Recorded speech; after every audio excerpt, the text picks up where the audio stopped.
যেতে যেতে দেখা হলো কথা হলো না, কি মায়া ধরাইলে তুই ভুলতে পারি না।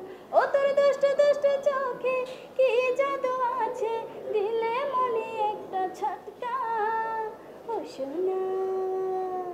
আসলে চ্যানেল আই সেরা কণ্ঠে যখন আমি পারফর্ম করছিলাম, গান করছিলাম প্রতিযোগী হিসেবে, আমাকে সবসময় একটু চটুল টাইপের গানগুলো দেওয়া হতো, যেরকম রুনা লায়লা ম্যামের কালজয়ী গান বন্ধু 3 দিন তোর বাড়িতে গেলাম, রুনা লাল ম্যামের নীল সাগর পার হয়ে তোমার কাছে এসেছি, সামিনা চৌধুরী ম্যাম, রুনা লায়লা ম্যাম, রেজওয়ানা চৌধুরী, বন্যা ম্যাম, সবার কাছ থেকে আমার মানে যে আমি একটু পারফর্ম করা যে গানগুলো, সেই গানগুলো সবাই পছন্দ করে এবং আমার দর্শক আমার কাছ থেকে ম্যাক্সিমাম দুঃখের গানের চেয়ে একটু নাচের গান, হাসি খুশির গান বেশি পছন্দ করে।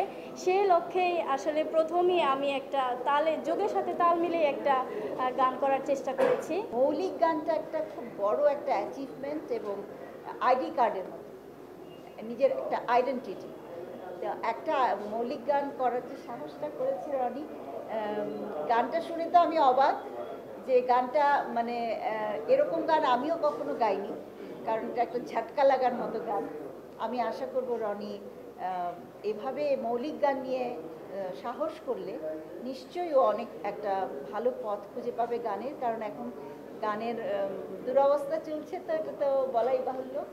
তবে সবাই অনেকেই সাহসও করছে, সেই সাহসটা যেন অব্যাহত থাকে এবং আমি চাই সেরা কণ্ঠের যে বাচ্চাগুলো আরও আছে তাদেরকে নিয়ে আমার একটা প্ল্যান আছে, আমি প্রত্যেকেরই একটা করে অন্তত মৌলিক গান করার নিজের থেকে হয়তো বা করবো, এটা আমার একটা ইচ্ছা আছে আর কি।